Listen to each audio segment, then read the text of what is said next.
নমস্কার বন্ধুরা, আমি তুহিন। তুহিন রিভিউলজি চ্যানেলে আপনাদের প্রত্যেককে স্বাগত জানাই। এখন কথা বলবো যে জিদ্দার সিনেমা কেন বক্স অফিসে সেইভাবে সফলতা পাচ্ছে না এবং কি করলে সেটা অ্যাটলিস্ট বক্স অফিসে হিট ভার্ডিক্ট পাবে, সেটা নিয়েই আজকে ডিসকাস করব মূলত। তার আগে বলে দিই, হয়তো ভিডিওটাও বড় হতে পারে, আপনারা প্রথম থেকে একটু লাস্ট অব্দি ভিডিওটি কন্টিনিউ করে দেখবেন। দেখুন, তার আগে একটা ছোট্ট করে কথা বলতে চাই, জিদ্দা কিন্তু যথেষ্ট ভালো একজন মানে প্রডিউসার। এবার কিন্তু তার যে একটা সমস্যা যে সে স্মার্টার নয়, এবং কেন স্মার্টার নয় সেটাই কিন্তু আজকে আলোচনা করব। তার আগে বলে দিই যে যারা জিৎ ফ্যানেরা আছে তারা কিন্তু অযথা আমাকে বাজেভাবে অ্যাটাক করবেন না, কারণ আজকে যদি আমি ভালো করে ডিসকাস না করি ব্যাপারটা, তাহলে কিন্তু জিৎদা কিন্তু সে বুঝতে পারবে না যে কোন সিনেমাটা করলে তার ঠিক হবে এবং কোন সিনেমাটা করলে সে ভুল করছে, বা কিভাবে প্রমোশন করতে হবে। এইটা যদি না বলি সেটা কিন্তু সে বুঝতে পারবে না আজকে। কারণ ভালো জিনিসটা তো অবশ্যই ভালো বলবো, কিন্তু খারাপ জিনিসটা যদি ভালো বলতে থাকি তাহলে পরের পর সে কিন্তু খারাপটাই করতে থাকবে, ভালোটা কিন্তু করতে পারে, কারণ জানে যে অডিয়েন্স তাকে ভালো বলছে। এটাই আমি আজকে আপনাদের সাথে শেয়ার করব। প্রথম যেটা জিনিস নিয়ে কথা বলবো, জিদ্দা কিন্তু ভালো প্রডিউসার বাট স্মার্টার নয়, যেটা দেবদা, যে তিনি অ্যাট দ্য সেম টাইম যে ভালো প্রডিউসার এবং তার সাথে সাথে স্মার্টার। ভালো প্রডিউসার আমি কেন বলছি, সে কিন্তু কখনো ডিরেক্টরদের এসে মানে বলে না যে এই সিনটাকে বাদ দাও, এই সিনটাকে রাখো, আমাকেই প্রাধান্য দাও বা আমাকেই সবকিছু জায়গা করে দাও, সেটা কিন্তু সে বলে না।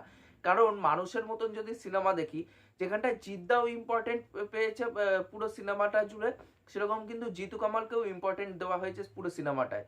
তাহলে কি হচ্ছে যে সে কিন্তু কখনোই এরকম বলছে না যে আমাকেই জায়গা দাও, জিতু কামালকে জায়গা দিও না। সেটা কিন্তু সিনেমা দেখলে বোঝা যায়, যেটা এর জন্য জিদ্দারে ভালো প্রডিউসার বলা হচ্ছে, বা অন্যান্য জায়গায় কিন্তু ডিরেক্টরের যে টাচটা সেটা দিতে সাহায্য করে, বাট সেখানটা কি বলে না অযথা যে এখানটা কাট হবে বা কিছু, সেটা বলে না। দেবদা যেরকম ডিরেক্টরের উপর ছেড়ে দেয়।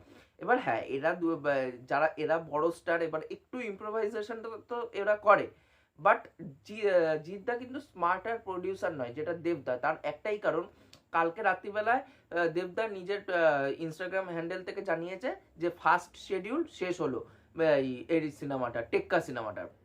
তাহলে দেখুন যে ফার্স্ট শিডিউলটা শেষ হচ্ছে, সেটার কিন্তু অ্যানাউন্সমেন্ট কালকে করে দিল, যেটা কিন্তু আমরা জিদ্দার সিনেমার ক্ষেত্রে অতটাও ভালো পাই না। শুধু সে যখন শুভ মহরত হচ্ছে তখন আমরা জানতে পারছি, এবং হয়তো র্যাপ আপ হলে একটু যদি জানা যায়, ব্যাস এইটুকুনি, এছাড়া কিচ্ছু আমরা কিন্তু জানি না। এবার যদি দেবদার দিকে আসি, দেবদা ফার্স্ট শিডিউলে শ্যুটটা ডান হয়েছে সেটা জানিয়ে দিল। তাহলে কিভাবে নিজের টেক্কা সিনেমাটার প্রমোশন করছে, প্রথমে একটা পোস্টার নিয়ে আসলো, পোস্টার এনে সবাইকে বলে দিল যে আমরা পুজোর সময় এই বছর আসতে চলেছি। সেটা একটা দিক, একটা প্রমোশন গেল। তারপর টেক্কার কিভাবে প্রমোশনটা হচ্ছে, যে এই সিনেমার মানে বিভিন্ন পত্রিকার মাধ্যমে জানা যাচ্ছে যে এই সিনেমার স্টারকাস্ট কি হতে চলেছে, এবং কোন কোন ভূমিকায় কোন কোন স্টারকাস্ট থাকতে চলেছে সেটার একটা আভাস দেওয়া হয়েছে। এটা আরেকটা দিক গেল। তারপর পত্রিকার মাধ্যমে আরেকটা জিনিস জানানো হলো, দেব রুক্মিণীর কিরকম লুক থাকতে পারে সিনেমার মধ্যে, এবং তাদের কোন ক্যারেক্টারটা প্লে করবে সেটার কিন্তু একটা আভাস দেওয়া হলো। তাহলে কি হচ্ছে, টেক্কা সিনেমাটার খাপে খাপে, মানে খেপে খেপে কিন্তু সেই জিনিসটার প্রমোশন করা হচ্ছে, একবারে কিন্তু পুরো জিনিসটা করা হয়নি। যেটা জিদ্দা কিন্তু একবারে কিন্তু সব জিনিসটা একবারে করে দেয়। যেটা দেখুন, আপনারা এখনো কিন্তু জানেন না যে বুমেরাং সিনেমাটা কবে আসবে, সবাই বলছে ঈদে আসবে এই বছর, বাট এখনো কিন্তু শিওর শট হয়ে বলতে পারবো না যে এই সিনেমাটা ঈদেই আসতে চলেছে। যেটা কিন্তু দেবদাস সিনেমা বোঝায় যে হ্যাঁ, সে জানিয়ে দেয় যে অডিয়েন্সদের যে আমার সিনেমা এরকম টাইমে আসতে চলেছে, সেটা জিদ্দা করে না। এবার জিদ্দার যেই সিনেমাটা আসছে, এবার এক মাসের মধ্যে সে কি করে, এক মাস আগে আমরা জানতে পারছি যে কবে রিলিজ করবে, সেই এক মাসের ওই ছোট্ট একটা উইন্ডোর মধ্যে সে কি করছে, ওই টাইমের মধ্যে প্রমোশন করছে, গান লঞ্চ করছে, ট্রেলার লঞ্চ করছে, টিজার লঞ্চ করছে, রিলিজ ডেট জানাচ্ছে। যার ফলে কি হচ্ছে, ওই শর্ট স্প্যানের মধ্যে জগা খিচুড়ি পেকে যাচ্ছে অডিয়েন্সের মনে। কারণ অডিয়েন্সের কিন্তু মানে দেখুন, অডিয়েন্সের নানা রকম চিন্তা ভাবনা থাকে। এবার সে সারাদিন তো সিনেমা নিয়ে থাকে না, এবার যার ফলে কি হচ্ছে, যে হয়তো ভাবছিল যে জিতের সিনেমাটা দেখতে হবে, সে হয়তো জানতে পারছে না যে জিতের সিনেমাটা কবে রিলিজ করছে আদৌ, সে জানতে পারছে না। যার ফলে কি হচ্ছে, সেই অডিয়েন্সটা হলমুখী হচ্ছে না। যখন রিলিজ করছে তার অনেক দিন পরে সে জানতে পারছে হ্যাঁ এই সিনেমাটা রিলিজ করছে, ততক্ষণে অন্য আরেকটা সিনেমা তার সামনে চলে আসলো। এটা কিন্তু মানে খুব ভুল একটা স্ট্র্যাটেজি বলে আমার মনে হয়। কারণ এখন অডিয়েন্সের অ্যাটেনশন স্প্যানটা অনেকটাই শর্ট হয়ে এসছে, এটা সত্যি কথা। এখন অডিয়েন্সের প্রত্যেক অডিয়েন্সেরই একটা অ্যাটেনশন স্প্যান ছোট হয়ে এসছে। এবার জিদ্দা সেটা কি করছে, অ্যাটেনশন স্প্যানটা যেহেতু শর্ট হয়ে এসছে, সে প্রমোশনটাকেও শর্ট করে দিয়েছে, যার ফলে 1 মাসের উইন্ডোর মধ্যে সবকিছু সেরে নিচ্ছে। এবার দেখুন দেবদার দিকে তাকাই, যদি দেবদাও কিন্তু জানে যে অডিয়েন্সের এখন অ্যাটেনশন স্প্যান অনেকটাই কম হয়ে এসছে, যার জন্য কি করছে, সেই অ্যাটেনশনটাকে ধরে রাখার জন্য, হাইপটাকে বিল্ড করার জন্য সে কি করছে, খেপে খেপে খেপে খেপে জিনিসগুলো প্রমোশন করছে। আজকে খাদানে কিন্তু অফিসিয়াল কোনো অ্যানাউন্সমেন্ট তখনও আসেনি, শুধু কানাঘুষো শোনা যাচ্ছিল চারিদিক থেকে যে দেব একটা কমার্শিয়াল সিনেমা করবে, হয়তো কয়লা খনির একটা ব্যাকড্রপে সিনেমাটা হবে কয়লা মাফিয়াদের নিয়ে, এবং সেখানটায় একটা পলিটিক্যাল অ্যাঙ্গেলও থাকবে, সিনেমাটার নাম হয়তো খাদান হতে চলেছে, এরকম কানাঘুষো কিন্তু চারিদিক থেকে শোনা যাচ্ছিল। হুট করে দেবদা কি করলো, খাদানের একটা মোশন পোস্টার নিয়ে আসলো দেবদার নিজের, সেখানটা একটা দেবদার ডায়লগ শুনতে পাচ্ছি, অডিয়েন্স আরো আপ্লুত হয়ে যাচ্ছে, যারা জেনারেল অডিয়েন্স আছে তাদেরও ভালো লাগছে, যারা দেবদার ফ্যান আছে তাদের তো ভালো লাগবেই।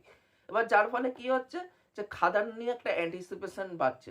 এবার অ্যান্টিসিপেশন যখন থেকে বাড়ছে, তারপর পরই কি করলো, সেই হাইপটা যাতে না বন্ধ হয়, টেক্কার মাঝখানে কিন্তু আবার খাদানের আরেকটা পোস্টার বার করা হলো, যেটা যিশু সেনগুপ্তের, এবং যিশু সেনগুপ্তের একইভাবে ব্যাকশট থেকে দেখতে পাচ্ছি সে ডায়লগ বলছে। তাহলে কি হচ্ছে, অডিয়েন্স কিন্তু মানে পরপর প্রমোশনাল ম্যাটেরিয়াল পাচ্ছে, আর অডিয়েন্সের মধ্যে একটা হাইপ বিল্ড হচ্ছে যে এই সিনেমাটা যখনই হলে আসবে তখনই হলে দেখতে যাবো। এই যে এই জিনিসটা যে দেবদা করছে, এটা কিন্তু স্মার্টার ওয়ার্ক, কিন্তু জিদ্দা যেটা করছে সেটা স্মার্টার নয়। তাকে স্মার্টার হতে হবে, এবং কিভাবে সে প্রমোশন করবে সেটা কিন্তু তাকে দেখে নিতে হবে। এটা গেল প্রথম দিক। দ্বিতীয় দিক যেটা নিয়ে কথা বলবো, দেবদা সব থেকে ভালো বোঝে হচ্ছে যে আজকে আমার সিনেমা কোথায় প্রমোশন করতে হবে, কোথায় কিভাবে করতে হবে সেটা কিন্তু জানে, মানে কোন অডিয়েন্স কোন সিনেমা দেখবে সেইভাবে কিন্তু সে নিজের সিনেমার প্রমোশন স্ট্র্যাটেজি ঠিক করে। আজকে যখন ফ্যামিলি ড্রামা সিনেমা সে বানাচ্ছে, প্রজাপতি বা টনিকের মতন সিনেমা বা প্রধান, সেই সিনেমাগুলোর প্রমোশন কোথায় গিয়ে করছে, টেলিভিশনে। কারণ টেলিভিশনে যারা আছে মোস্টলি ফ্যামিলি অডিয়েন্স আছে, আমাদের মা কাকিমা জেঠুরা একটু টিভি দেখে, তারা তখন টিভি দেখার সময় ওই প্রধানের যখন প্রমোশন হচ্ছে তখন সে দেখে নিল, অনেকে দাদাগিরি দেখছে দাদাগিরির মাধ্যমে দেখে নিল, অনেকে দিদি নাম্বার ওয়ান দেখছে দিদি নাম্বার ওয়ানের মাধ্যমে হয়ে গেল। তাহলে কি হচ্ছে, সেটা একটা ভালোভাবে সে প্রমোশনটা করলো।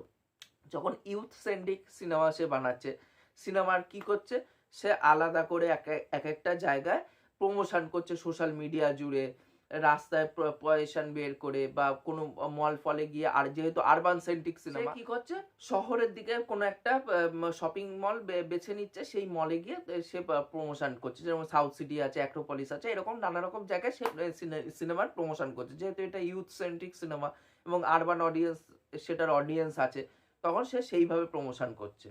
যখন একটা বাঘা যতীন আসছে, তখন সে স্কুলে চলে যাচ্ছে, কারণ স্কুলের পাঠ্য বইতে যখন আমরা হিস্ট্রি পড়েছি, তখন আমাদের হিস্ট্রি বইতে নানা রকম বিপ্লবীদের কথা আমরা উল্লেখ ছিল ওই পাঠ্য বইতে, আমরা সেটা দেখে পড়তাম, যে সেহেতু সে বাঘা যতীনের টাইমে স্কুলে চলে যাচ্ছে, স্কুলে গিয়ে সে প্রমোশন করে আসছে।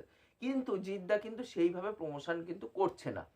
জিদ্দা কি করছে, 2-4টে ইউটিউবারকে দিচ্ছে সাক্ষাৎকার, তারপর সে টিভিতে চলে যাচ্ছে, কয়েকটা খবরের চ্যানেলে গিয়ে ওখানটায় ইন্টারভিউ দিচ্ছে, ওখানটায় কন্ট্রোভার্সিও হচ্ছে, একটা নেগেটিভ পাবলিসিটি তারপর ওখান থেকে আবার জেনারেট হচ্ছে। কিন্তু নেগেটিভ পাবলিসিটির সাথে একটা পজিটিভ পাবলিসিটিও কিন্তু দরকার, না হলে কিন্তু একটা সিনেমা যদি নেগেটিভ পাবলিসিটির মাধ্যমে কিন্তু ওয়ার্ক করানো যাবে না, দুই তরফা হলেই তারপর কিন্তু জিনিসটা সমানভাবে হবে। এবার ওখান থেকে তো যাচ্ছে, তারপর কি করছে, তারপর একটা ছোট্ট একটা ট্রেলার লঞ্চ ইভেন্ট সে করলো। এরপরে কি হচ্ছে, এনাফ অডিয়েন্সের কাছে সে পৌঁছাতে পারছে না, কিন্তু সেই অডিয়েন্স কিন্তু সেইভাবে পাচ্ছে না আজকে জিদ্দা। এটা তো গেল দ্বিতীয় দিক।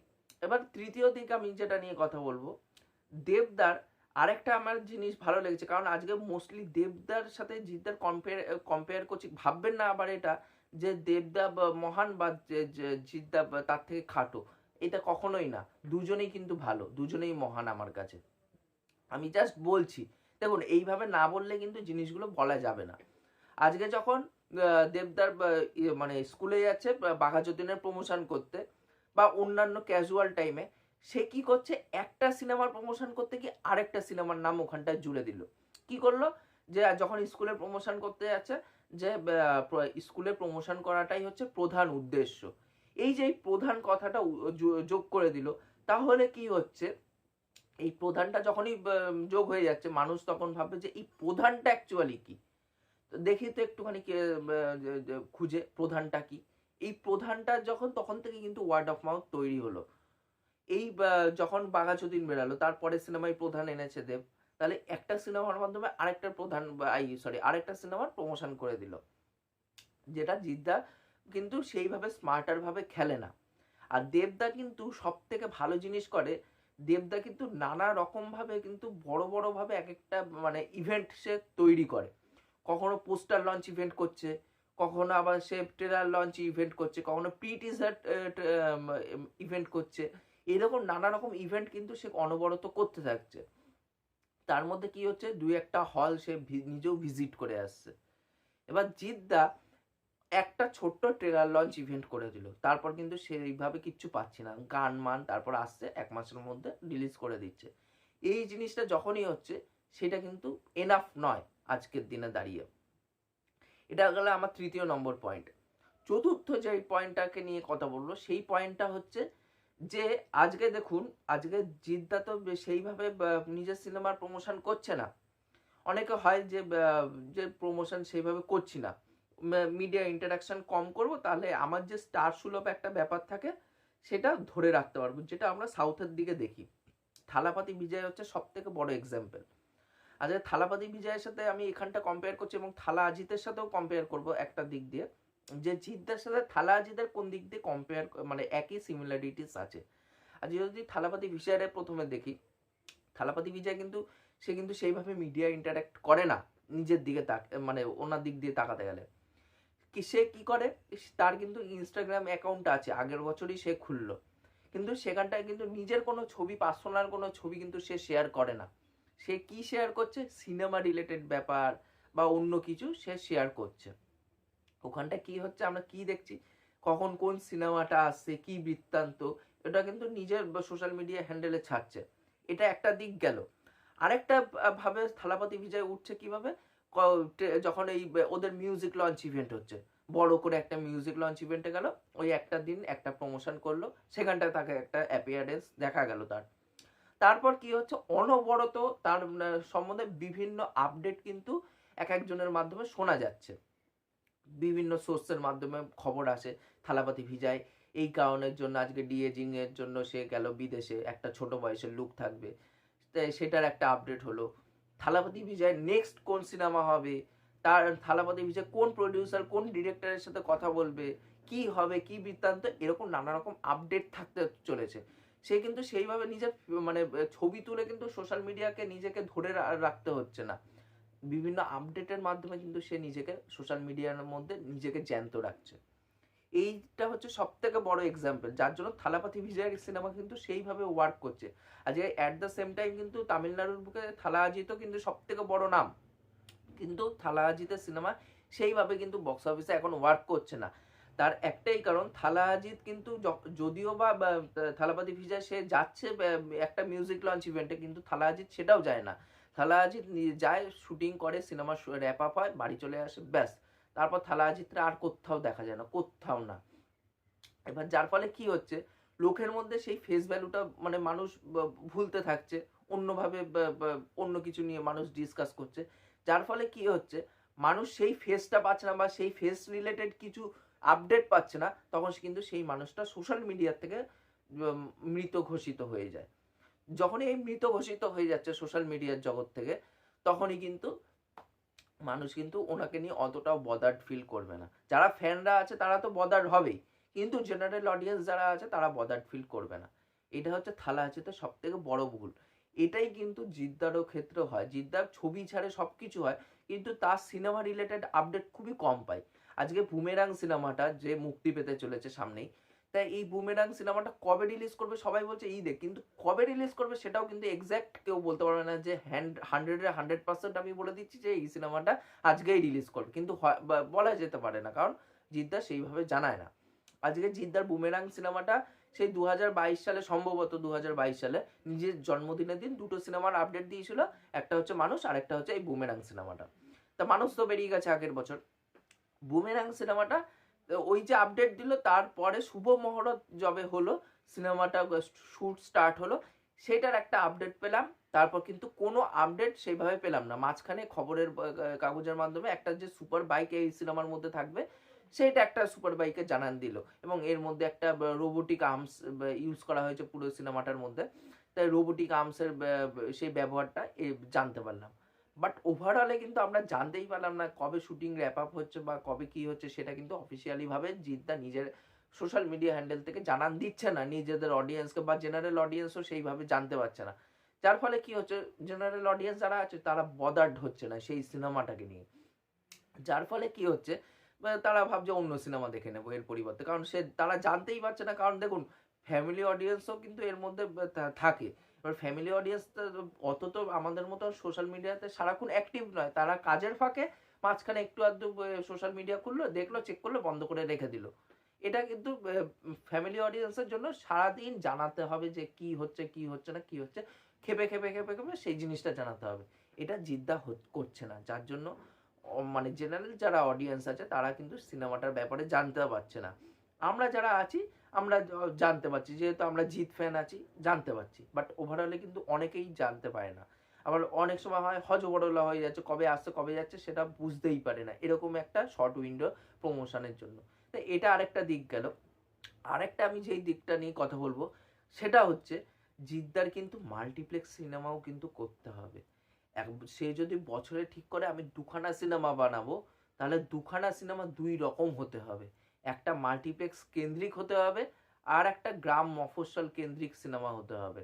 যখন মাল্টিপ্লেক্স কেন্দ্রিক সে সিনেমা করছে, তাহলে কি হচ্ছে, এখন কিন্তু বাংলায় বেশিরভাগ কিন্তু মাল্টিপ্লেক্সের উপরেই বিজনেস নির্ভর করছে বাংলা সিনেমার।